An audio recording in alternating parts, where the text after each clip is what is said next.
సాక్షాత్తు ఘన విజయాన్ని సాధించింది. తెలుగు చలనచిత్ర సీమకి దేశవ్యాపితంగా చాలా పేరు ప్రఖ్యాతుల్ని తీసుకొచ్చింది. అంతకుముందు బాహుబలి తెలుగువారికి చాలా పెద్ద పేరును తీసుకొచ్చింది.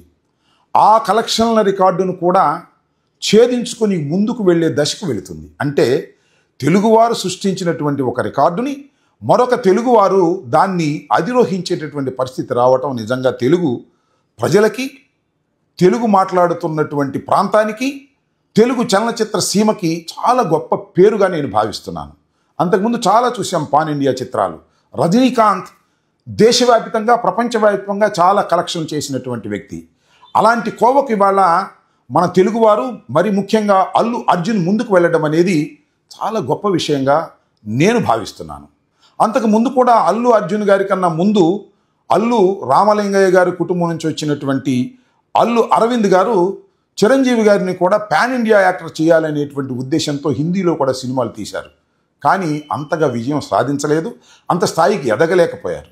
కానీ ఇవాళ అల్లు అరవింద్ గారి కుమారుడైనటువంటి అల్లు అర్జున్ పాన్ ఇండియా స్థాయికి వెళ్ళటమే కాకుండా చాలా పేరు ప్రఖ్యాతులు సంతరించుకున్నారు. ఇది వారికి అందరికీ కూడా చాలా గర్వకారణం. నిజం చెప్పాలంటే తెలుగువారు, అదేవిధంగా అల్లు అర్జున్ కుటుంబ సభ్యులు, మెగా కుటుంబ సభ్యులు కూడా చాలా పండుగ చేసుకోవలసినటువంటి సందర్భం.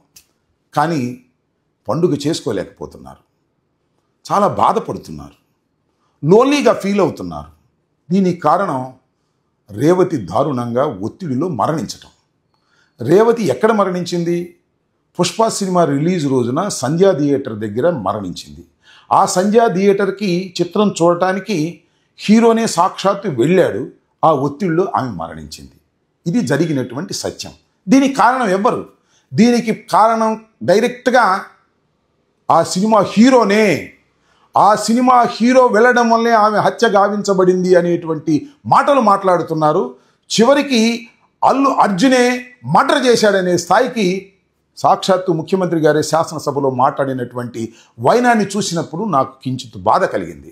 నేను ఈ సందర్భంగా చాలా స్పష్టంగా చెప్పదలుచుకున్నాను. రేవతి మరణించటానికి అల్లు అర్జున్ నైతిక బాధ్యత వహించవలసిందే తప్ప చట్టపరమైన బాధ్యత వహించవలసిన అవసరం లేనే లేదు అనేది నా అభిప్రాయం. ఇవాళ దీనికి చట్టపరమైన బాధ్యత వహించవలసింది తెలంగాణ ప్రభుత్వం, తెలంగాణ పోలీసులు నిస్సందేహంగా.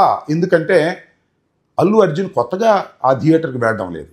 తన సినిమా ఎప్పుడు రిలీజ్ అయినా తాను వెళ్ళి చూసేటటువంటి ఒక సాంప్రదాయం ఉంది కుటుంబ సమేతంగా. అదే క్రమంలో వెళ్ళాడు, పర్మిషన్ పెట్టాడు, పర్మిషన్ ఇచ్చారని అనుకున్నారు, ఇచ్చినట్టుగా కూడా కోర్టులో చెప్పారు. కానీ మన శాసనసభలో రేవంత్ రెడ్డి గారు పర్మిషన్ ఇవ్వలేదని చెప్పారు. ఇవ్వకపోతే నేను అడుగుతా ఉన్నా, ఇక్కడ ఒక భారత పౌరుడిగా అడుగుతా ఉన్నా, పర్మిషన్ ఇవ్వకపోతే అల్లు అర్జున్ ఇంటిలో నుంచి బయటకు వచ్చేటప్పుడే ఎందుకు పోలీసులు నివారించలేకపోయారు? ఎందుకు థియేటర్ దగ్గరికి వచ్చిన తర్వాత తలుపులు తెరిచి లోపలికి ఎందుకు ఎలవ్ చేశారు? దీనికి సమాధానం పోలీసు వారు ఇప్పుడు చెప్పాలి కదా, అప్పుడు కాదు, ఇప్పుడు చెప్పాలి. కోర్టులో కూడా చాలా స్పష్టంగా పర్మిషన్ ఉంది కాబట్టే నేను వెళ్ళానని కాగితాన్ని కూడా చూపించారు. పర్మిషన్ ఇవ్వకపోతే నోటీసుని మీరు ఇవ్వాలి కదా, మేము పర్మిషన్ ఇవ్వలేదు, మీరు ఆ థియేటర్కి వెళ్ళడానికి వీల్లేదు అని పోలీసు వారు ఆ థియేటర్ యజమానులకు కానీ హీరోకి కానీ ఇవ్వాలి. హీరోని వెళ్ళకోకుండా నియంత్రించాలి. నియంత్రించడంలో విఫలమైనటువంటి పోలీసు వారు ఇవాళ చాలా మాటలు చెప్తున్నారు. రేవంత్ రెడ్డి గారు శాసనసభలో మాట్లాడిన తర్వాత నాకు ఆశ్చర్యం వేసింది ఏంటంటే, అల్లు అర్జున్ 302లో ముద్దాయి అనే పద్ధతుల్లో మాట్లాడుతున్నారు, మర్డర్ చేశాడనే పద్ధతుల్లో మాట్లాడుతున్నారు. ఎలా మర్డర్ అవుతుంది అది? There is no negligence in the part of hero, there is no intention in the part of hero.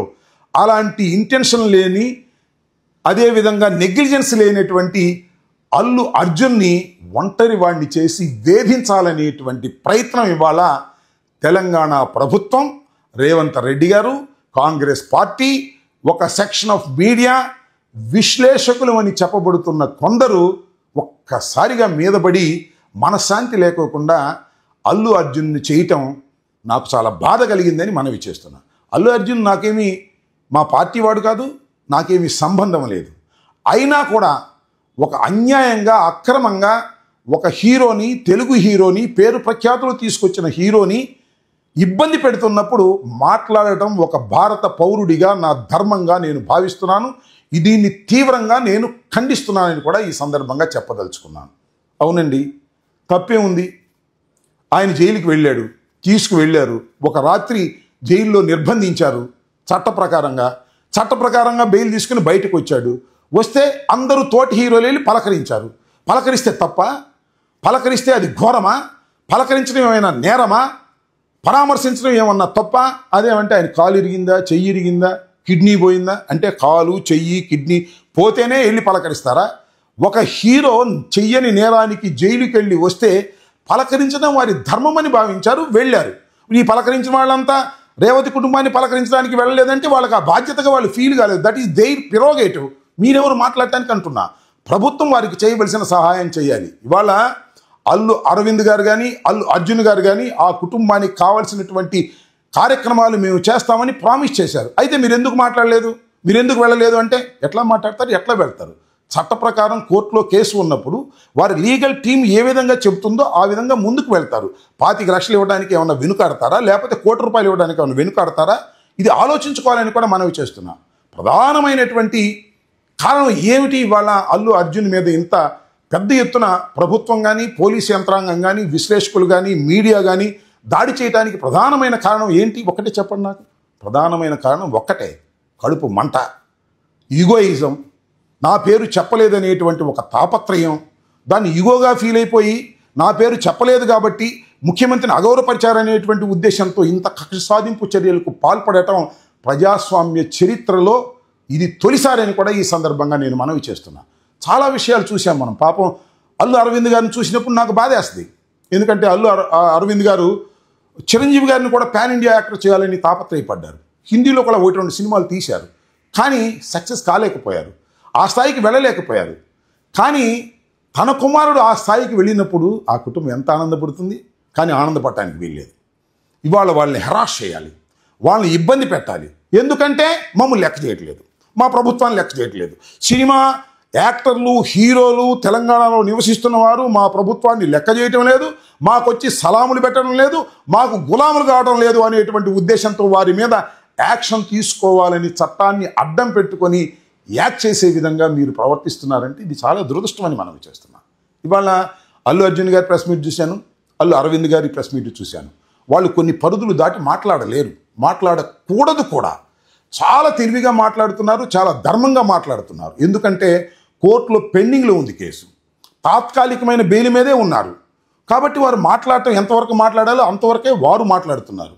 కానీ రేవంత్ రెడ్డి గారు కానీ, రేవంత్ రెడ్డి గారి పార్టీ కానీ శాసనసభలో ఇష్టం వచ్చినట్టు మాట్లాడతారు. శాసనసభలో మాట్లాడిన దాన్ని ఇమ్యూనిటీ ఉంటుంది కాబట్టి కోర్టు ప్రశ్నించడానికి వీల్లేదు. కాబట్టి ఏకంగా ఏమన్నాయంటే ఈ అల్లు అర్జున్ గారు మర్డర్ చేశారు, మర్డర్లో ఉన్న వాళ్ళకి మనం ఎగ్జంప్షన్ ఇస్తామా, సెలబ్రిటీస్ ఎగ్జంప్షన్ ఇస్తామా, ప్రివిలేజెస్ ఇస్తామా అనేటువంటి మాట ఇవాళ సాక్షాత్తు ముఖ్యమంత్రి గారే శాసనసభలో మాట్లాడిన తర్వాత ఒక విధంగా శాసనసభను దుర్వినియోగం చేశారనేటువంటి మాట నాకు అనిపిస్తూ ఉన్నదని కూడా ఈ సందర్భంగా నేను చెప్పదలుచుకున్నాను. అయితే అల్లు అరవింద్ చాలా ఒంటరివాడు. అందువల్ల అల్లు అర్జున్ని, వారి కుటుంబాన్ని ఇబ్బంది పెట్టాలి అనేటువంటి భావనతో మీరు ప్రయత్నం చేస్తున్నారు నేను అనుకుంటున్నాను. నాకు అల్లు అర్జున్ గారైనా, చిరంజీవి గారైనా, పవన్ కళ్యాణ్ గారైనా, బాలకృష్ణ గారైనా, మరొకరైనా ఎవరైనా ఒకటే. కానీ నాకు కొంత ప్రేమ మెగాస్టార్ గారి మీద ఉంటుంది. దానికి ఎందుకో నేను చివరిలో చెప్తాను. మీకు ఇక్కడ